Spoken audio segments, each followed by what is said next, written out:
MC news కు స్వాగతం. ఈనాటి ముఖ్యాంశాలు. పలమనేరు పట్టణంలోని ది కోఆపరేటివ్ సూపర్ బజార్ కు 24 మంది పలమనేరు డిస్ట్రిబ్యూటర్స్ అసోసియేషన్ తరపున నిత్యావసర వస్తువులను పలు ఏజెన్సీల ద్వారా అందజేస్తున్నామని డిస్ట్రిబ్యూటర్ అసోసియేషన్ ఇన్ఛార్జ్ నాగేంద్ర తెలిపారు. మండిపేట కోటూరు కరుమనుగుంట మారెమ్మ దేవస్థాన స్థలమును అదే గ్రామానికి చెందిన అశోక్ ఆక్రమించినట్లు గ్రామస్తులందరూ పలమనేరు తహసీల్దార్కు ఫిర్యాదు చేశారు.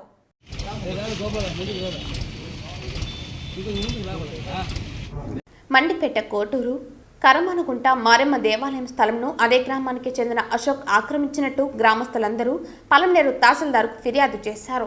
3 తరాలుగా దేవాలయం కొనసాగుతున్నట్లు గ్రామస్తులు తెలిపారు. అక్రమంగా కబ్జా చేసిన గుడిని మళ్లీ గుడిలో పూజలు కొనసాగించాలని, గుడి మరమ్మతులకు దాతలు ఉన్నారని తెలిపారు.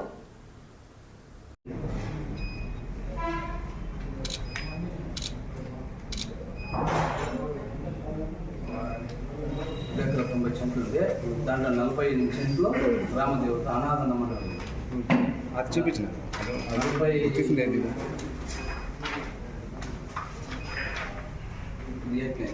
బి పేపర్లో అనాథను 48 సెంట్లు కేవలం కోనేరు ఉన్నది, రాగి చెట్టు ఉంది, 3 తరాలుగా ఇది ఆలయం ఉంది సార్. దానికి దప్పి వేసి రాగిమన్ను చేసి తెచ్చి ఒకటో 7 అతను కొనసాగుతూ పట్టా ఉందా, ఈ పట్టా ఉంది అని చెప్తాడు. కానీ మాకు ఎవిడెన్స్ చూస్తే ఇది అనాథనంలో 1 ఎకరా 90 సెంట్లు ఉంది. 2005 అవును సార్. సార్ నేను వచ్చి చూస్తాను. చాలా తీవ్రంగా సార్ సెటిల్మెంట్ భూమి పక్కన ఆనుకొని ఉంది సార్. సెటిల్మెంట్ సార్ పక్కన ఇది డీకేటీ. బట్ డీకేటీ కూడా కాదు, బట్ దేవాలయం ఇల్లు కట్టుకొని కోనేరు ఉంది, స్థలం ఉంది అన్ని చూస్తే మనకు తెలుస్తుంది. అంటే ఈ విధంగా ప్రవచనం చాలా తప్పు సార్. ఆయన మాది పాస్తామ గ్రామం ఉంది కదా, ఇప్పుడు కాలనీ అంతా 45 డేకి పైన గంగా ఉంటుంది సార్. పైన గంగా ప్రతి ఒక్క సంవత్సరం 45 రోజులు పడుతుంది అక్కడ. పూజ మాదిరిగా మేము అక్కడ పూజ చేసుకున్నాం. మా నాయన మా తాత నుంచి ఇప్పుడు 3 ఏళ్ళ గురించి ఇప్పుడు రోడ్డు కళ్ళ దాటి తెలియదు సార్. కాలేసే 2 ఏళ్ళు పొయ్యి వాసు వచ్చాను. టెంకాయ కనుక్కున్న పిల్లలు సార్ రాగి మనగడ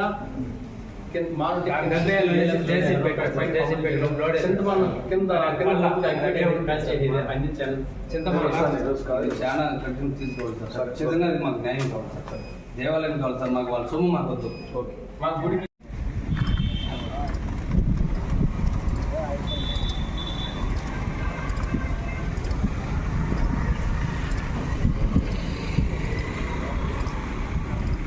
మా ఊరు మండిపేట బైబుగర్పల్లి పంచాయతీ.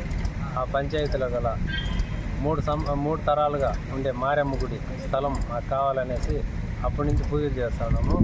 కానీ ఇప్పుడు ఏమరంటే వాళ్ళు ఆ భూమి సాగు చేసుకొని మేము గుడి స్థలం వదిలేదు, మేము వదలము, అది మా పైన పట్టా ఉంది అనేసి వాళ్ళు దౌర్జన్యం చేస్తున్నారు మా పైన. అందుకు మాకు ఆ స్థలం కావాలని మేము ఈరోజు ఎంఆర్ఓ సార్కి వాళ్ళకి అర్జీ పెడుతున్నాము. ఈ అర్జీ చూసి మాకు న్యాయం చేయాలని కోరుకుంటున్నాము. వాడు ఈ పలమనేరు మండలంలో ఎంఆర్ఎఫ్ఎస్ వారికి అభివందనలు చెప్తా ఉన్నాను. కానీ ఇది దేవాలయం 3 తరాల దేవాలయం అని గ్రామ దేవతలు అక్కడ ఉండేది. దాన్ని పరిపాలించుకుంటూ నా పట్టా భూమి అని చెప్పి అశోక్ నన్ను అతను గ్రామ పంచాయతీలని మోసం చేసి గుడిని దబ్బివేసి ఆస్తులంతా చేసుకొని మన పంట చేసుకుంటూ ఉన్నాడు. దాన్ని అడగదానికి పోతే నా పట్టా ఉంది, నువ్వు ఎవరు అడిగేదానికని ఇలాంటి విషయాలు దౌర్జన్యం చేస్తాడు. లేదు మాట్లాడితే గలాట గొడవలు చేసుకున్నా, నువ్వు ఎవడన్నా ఏం చేస్తావో చేసుకోరు చూస్తామని చెప్పి ఛాలెంజ్ చేస్తూ ఉన్నాడు. కాబట్టి ఇది 100 మంది నాకు సంతకాలు పెట్టి అర్జీలు పెట్టినారు. గ్రామదేవతలు మొత్తం ప్రతి ఒక్కరు నాకు సంతకాలు పెట్టుకొచ్చినారు. ఈ అర్జీ ప్రకారము ఆ దేవాలయం 3 తరాల దేవాలయము మళ్ళీ నిర్మించుకోవాలి, కట్టుకోవాలా, మేము పూజలు చేసుకోవాలా, ఈ దౌర్జన్యంగా మనకి అడ్డుకోవాలనేసి మన ఎంఆర్ ఆఫీసులో వాళ్ళకి నేను వందనాలు చేసుకుంటూ అభిమానులు అడుగుతూ ఉంటాను. ఇది కఠినంగా తీవ్రంగా చర్యలు తీసుకోవాలని నేను ప్రెస్ మీడియాలు కూడా వందనాలు చేసుకుంటా.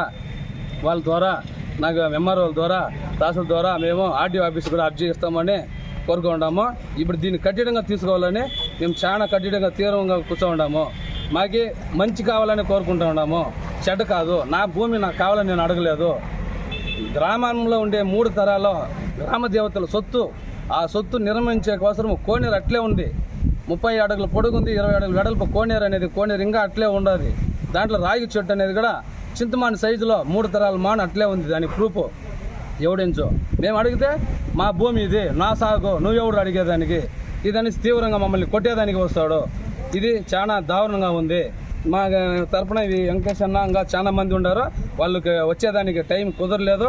ఇంకా 100 మంది దీనికోసం వస్తారు. దీన్ని నిలిపే పరిస్థితే లేదు. ఇది ఆగదు. ఇది ఆగే పరిస్థితే లేదు. ఈ గ్రామ దేవత అనేది అక్కడ నిర్మించాలా, మేము పూజలు జరుపుకోవాలా. ఇది 3 తరాల గుడి కాబట్టి ఆ కోనేరు స్థలము, ఆ రాగి చెట్టు దీనివల్ల చాలా బలమైన మాకి పోవడానికి రావడానికి కూడా మాకు ఏమానికి కారణం లేకుండా అలా చేస్తున్నాడు. అశోక్ అనే కుమారుడు జాస్తి తీవ్రంగా ఉన్నాడు.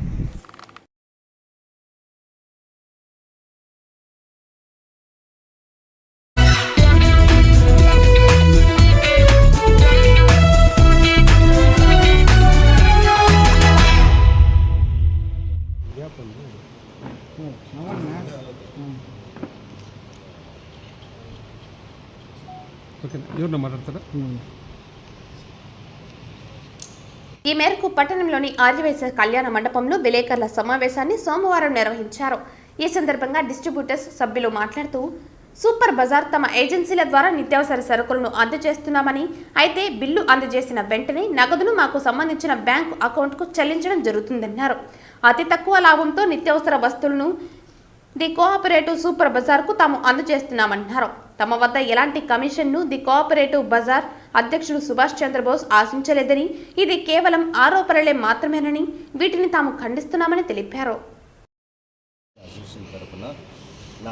నేను చెప్తున్నాను, మేము 20 మంది సభ్యులు ఉన్నాము.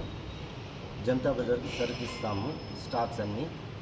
మేము ఎలాంటి కమిషన్లు బోసన్న గారికి ఇవ్వట్లేదు అని పత్రికాముఖంగా తెలియజేస్తున్నాము. ఎవరో ఆరోపణలు చేస్తున్నారు, అందుకు కానీ ఇది నేరుగా మేము తెలియజేస్తున్నాము.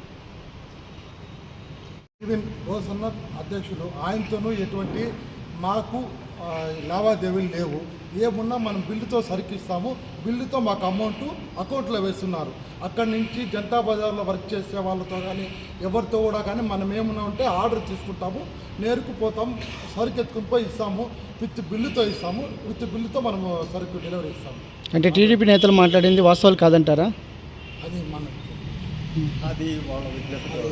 ఇది రాజకీయాలకు అతీతంగా మేము మా సర్వీస్ అంటే బోస్ అన్నారా? వ్యాపారస్తులము సరికిస్తున్నాం. అందరికంటే అన్న మీద మనకు ఇంకా కొంచెం పర్సంటేజ్ తక్కువ వేసే ఇస్తున్నాం. కానీ మేము వ్యాపారస్తులుగా ఉన్నాం. కానీ రాజకీయంగా మాకు ఎటువంటి సంబంధం లేదు. వాళ్ళు చేసిన ఆరోపణలు తప్పనేసి ఖండిస్తాను. అది ఏ పార్టీ అనేది కాదు, ఆరోపణ అనేది తప్పని ఖండిస్తాను. మీ ఒపీనియన్ మీరేమైనా చెప్తారు? రాజకీయంగా బిజినెస్గా ఇస్తున్నాం, సరికిస్తున్నాం, డబ్బులు తీసుకుంటున్నాము తప్పితే ఇంక ఎలాంటి సంబంధము లేదు. రాజకీయంగా ఇది సరికిస్తున్నాము, మా బిల్లులు ఇస్తున్నాం, మాకు అమౌంట్ ఇస్తున్నారు అంతే. మిగతా రాజకీయంగా మనకి ఎటువంటి సంబంధం లేదు కాబట్టి అది వాళ్ళ ఇష్టం. మనకంటూ మనకేమీ సరుకు ఆర్డర్ కావాలా, ఏదో దానివల్ల మనము 10 రూపాయలు సంపాదించుకుంటున్నాము. మాకు సరుకు సేల్స్కి అయ్యేదానికి ప్లేసు మంచి ప్లేస్ కాబట్టి ఇప్పుడు మాకు రిలయన్స్ ప్లస్ మోర్ సూపర్ మార్కెట్లు ఇట్లా అవన్నీ వస్తుండే దాంతో మాకు డిస్ట్రిబ్యూటర్ చాలా ఇబ్బందిగా ఉంది. ఈరోజు మాకు జనతా బజార్ వల్ల మేము ప్రతి ఒక్కరు స్టాక్ అమ్ముకోగలుగుతున్నాము. మా వల్ల మేము తక్కువ రేట్లకి ఇచ్చి మేము జనతా బజార్ని అభివృద్ధి పరుస్తున్నాం. కానీ ఆ జనతా బజార్ వల్ల మేము ఇది పొందుతున్నామని కాదు. కాకపోతే మనం ఏమున్నా సరుకు సప్లై ఇవ్వడము, మాకు అకౌంట్లో డబ్బులు ఇవ్వడం, ఎవరికి ఇవ్వడం. కానీ ఈవెన్ 10 రూపాయలు అంటే కూడా ఎవరికి చేతుల్లో ఇవ్వరు. ఏమున్నా బిల్లు పోయిందా, డెలివరీ తీసుకున్నారా, అమౌంట్ అకౌంట్లో వేస్తారు. ఎవరికి రాండి మీకు డబ్బులు ఇస్తామని చెప్పరు. ఓన్లీ ఒక హమాలీలు తప్ప ఇంకెవ్వరికి ఆ జనతా బజార్లో బిల్లుతో తప్ప హ్యాండ్ క్యాష్ ఎవరికి ఇవ్వరు. అక్కడ వాళ్ళకి మనమేం లావాదేవీలు ఎవరు దిగడం లేదు.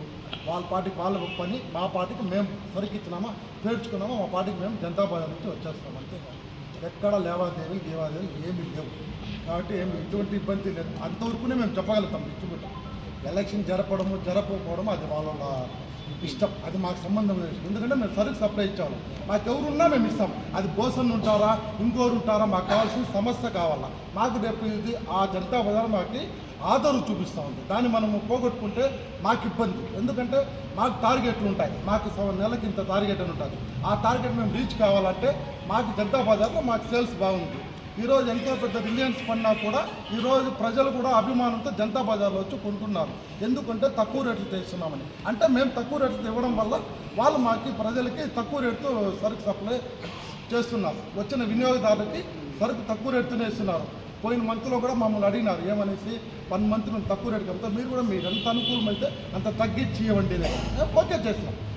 మాకెంత వస్తుందో దాంట్లో మేము తగ్గించి కూడా వాళ్ళకి ఇచ్చి అక్కడ జనతా బజారు బాగుండాలనే ఉద్దేశంతో, కస్టమర్ ఇంకా పెరగాలనే ఉద్దేశంతో మేము అక్కడ రేట్లు కూడా తక్కువ ఇచ్చి మేము మార్జిన్ కూడా తగ్గించుకొని మేము వ్యాపారం చేసుకున్నాం. ఏమి ఇక్కడ ఎటువంటి లాభం ఏమున్నా బ్యాంక్ ఓన్లీ బిల్లు పోయిందా ఓన్లీ బ్యాంకే, కానీ ఎవరికి చేతి క్యాష్ ఇచ్చేది కూడా ఉండదు. 100 రూపాయలు కూడా బిల్లు ఇచ్చేయాల్సిందే మనం జనతా బజార్కి, అది పక్కా. దీంతో ఎవరికి స్టాఫ్తో మాకు సంబంధమే లేదు. ఓన్లీ మనం ఆర్డర్ ఇచ్చే వాళ్ళతో మాత్రమే మాట్లాడతాం. ఏమన్నా ఉంటే పేర్చుకున్నాం, మా పాటికి మేము వచ్చేస్తాం. అంతే జనతా బజార్లో జరిగే విషయం. ఉన్నది నేను చెప్పిన, అది దానికి నేను ఏం చేయలేను. మా డిస్ట్రిబ్యూటర్స్ మేము చేసేది ఇంతే పని, మరి ఇంకేమీ లేదు.